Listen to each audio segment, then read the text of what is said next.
আসসালামু আলাইকুম সুপ্রিয় দর্শক, আপনারা কেমন আছেন? আশা করছি আপনারা ভালো আছেন। প্রীতি ও ভালোবাসা জানিয়ে আজকের এই ভিডিওটি শুরু করছি। দর্শক, আজকে আপনাদেরকে দেখাবো স্যালাইন ক্যালসিয়াম কিভাবে করতে হয় এবং কেন করতে হয়। একটি গরু যখন দুর্বল হবে, প্রেগনেন্ট অবস্থা অথবা বাচ্চা দেওয়ার পর যখন দুর্বল হয়ে যায় তখন কিন্তু স্যালাইন করতে হয়। আপনারা যে গরুটি দেখতে পাচ্ছেন হলস্টিন ফ্রিজিয়ানের একটি গাভী, এটা কিন্তু প্রেগনেন্ট গাভী, 8 মাস চলতেছে। আসলে গরুটি একটু দুর্বল।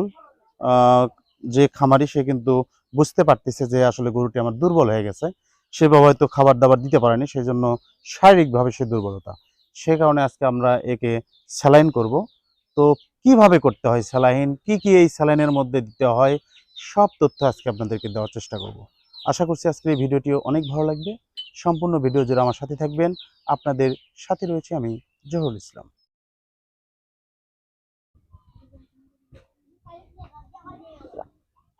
পেছন দিক থেকে ধাক্কা দিয়েন তো। হুম হুম। এই থাক থাক থাক থাক থাক।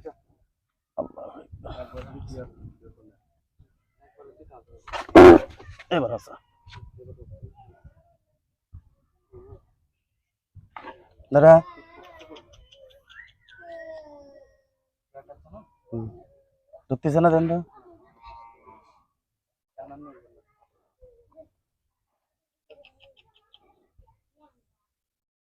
হুম, দেন দেন, ঢুকুন ওষুধ ঢুকুন, আপনি ওষুধ ঢুকুন।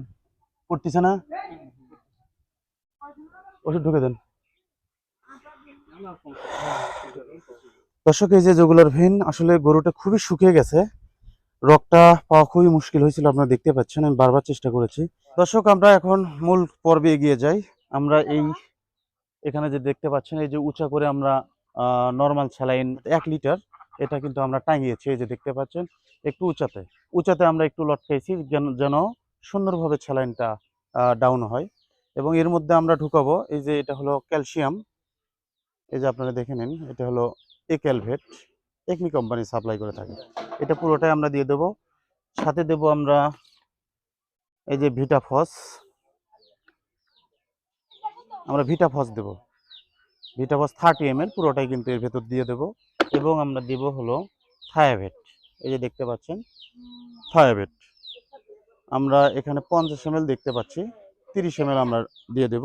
এবং অ্যামাইনোভেট প্লাস, দর্শক এই যে দেখতে পাচ্ছেন অ্যামাইনোভেট প্লাস, এই অ্যামাইনোভেট প্লাস 50 ml, এই 50 ml পুরোটাই আমরা এই ভেতর দেবো। যারা খামার করবেন আপনাদের চিন্তা থাকতে হবে, নিজে না খাওয়া হলেও গরুকে খাওয়াতে হবে, কারণ গরুই হলো আপনার সম্পদ। একটি গরু যদি নষ্ট হয়ে যায় আপনি কিন্তু অনেক ক্ষতির মধ্যে পড়বেন।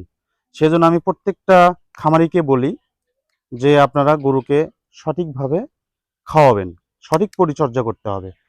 তাছাড়া গরু আসলে পালন করে কিন্তু লাভবান হতে পারবেন না। একটা গরুর সমস্যা হয়ে গেলে অনেক টাকা খরচা চিকিৎসা, এবং একটা গরু যদি নষ্ট হয়ে যায় আপনি কিন্তু বড় ধরনের ক্ষতির মধ্যে পড়বেন।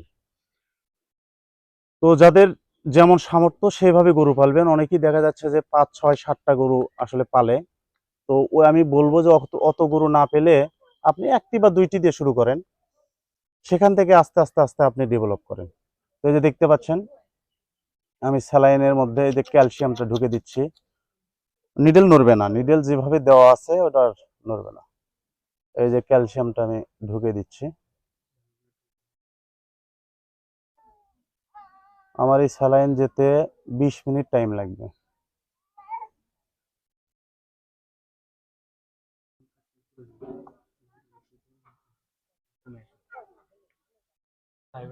দর্শক, হ্যাঁ দর্শক, এই যে ক্যালসিয়ামটা ঢুকে দিলাম আমি। এই যে দেখুন যাচ্ছে, কিন্তু কোনো সমস্যা হচ্ছে না, সুন্দরভাবে স্যালাইন যাচ্ছে। এই যে ডাইরেক্ট করে দিছি আমি। আসলে আকাশে মেঘ করছে, বৃষ্টি হবে মনে হচ্ছে এমন অবস্থা। তো আসলে ডাইরেক্ট করার নিয়ম নাই। তো যেহেতু গরু আমার একেবারে দুর্বল না, মোটামুটি চলাফেরা করতে পারে, সেই জন্য আমি ডাইরেক্ট দিয়েছি। যদি বেশি দুর্বলতা হতো তাহলে কিন্তু এভাবে ডাইরেক্ট দিতাম না, তখন একটু ধীর গতিতে দিতাম। তো এর মধ্যেই যে ক্যালসিয়াম গেল, এখন আমরা থায়াবেটটা ঢুকিয়ে দেবো। দেন থায়াবেটটা দিয়ে দেন। আচ্ছা, কমে দেন, দেওয়া যাবে। দর্শক, এই যে দেখতে পাচ্ছেন আমার আর এক ডাক্তার ভাই, তিনি কিন্তু এই যে ঢুকাচ্ছেন, উনি থায়াবেটটা দিয়ে দিচ্ছেন। তো এইভাবে স্যালাইন ক্যালসিয়াম করবেন আপনারা আপনাদের খামারে যখন গরু দুর্বল হবে, দুধ কমে গেছে অথবা বাচ্চা দেওয়ার পর গরু শুয়ে যাওয়ার উঠতেছে না, সেই ক্ষেত্রে আপনারা স্যালাইন ক্যালসিয়াম করবেন। তো কি কি ওষুধ দেওয়া লাগবে সেগুলো কিন্তু আপনাদেরকে আমি বলে দিয়েছি। আর আপনার গরুকে পর্যাপ্ত পরিমাণ কাঁচা ঘাস খাওয়াবেন। কাঁচা ঘাসে কিন্তু কোনো বিকল্প নাই। একটা এরকম প্রাপ্তবয়স্ক গরুর প্রত্যেক দিন 14 থেকে 15 কেজি কাঁচা ঘাস দিতে হবে। দানাদার খাবার তার বডি ওয়েট অনুযায়ী খাওয়াতে হবে। তো এইভাবে যদি আপনারা পর্যবেক্ষণ করতে পারেন তাহলে কিন্তু আপনার গরুর কখনোই সমস্যা হবে না, সে কখনোই অপুষ্টিজনিত কারণে ভুগবে না। আর আরেকটি কথা বলতে চাই, যেটা ঘাসের সম্পর্কে আমি আপনাদেরকে বললাম, যখন খামার করবেন খামার করার আগে আপনাকে ঘাস চাষ করতে হবে, ঘাস লাগাতে হবে। ঘাসে কিন্তু বিকল্প কিছু নেই। গাভীর মুখে দেব ঘাস, দুধ পাবো 12 মাস, এটাই কিন্তু স্লোগান। তো আজকের ভিডিও আর বড় করতে চাচ্ছি না, সন্ধ্যা লেগে আসতেছে। তো আজকের এই চিকিৎসার ভিডিও থেকে যদি সামান্যটুকু আপনারা বুঝতে পারেন বা জানতে পারেন, অবশ্যই একটা কমেন্ট করবেন। আর এরকম ভিডিও পেতে অবশ্যই আমার এই জহুরুল এগ্রো বিডি চ্যানেলটি সাবস্ক্রাইব করে রাখবেন। ভালো থাকবেন, সুস্থ থাকবেন। আপনাদের সুস্বাস্থ্য এবং দীর্ঘায়ু কামনা করে আমি জহুরুল ইসলাম এখানে বিদায় নিচ্ছি। আল্লাহ হাফিজ।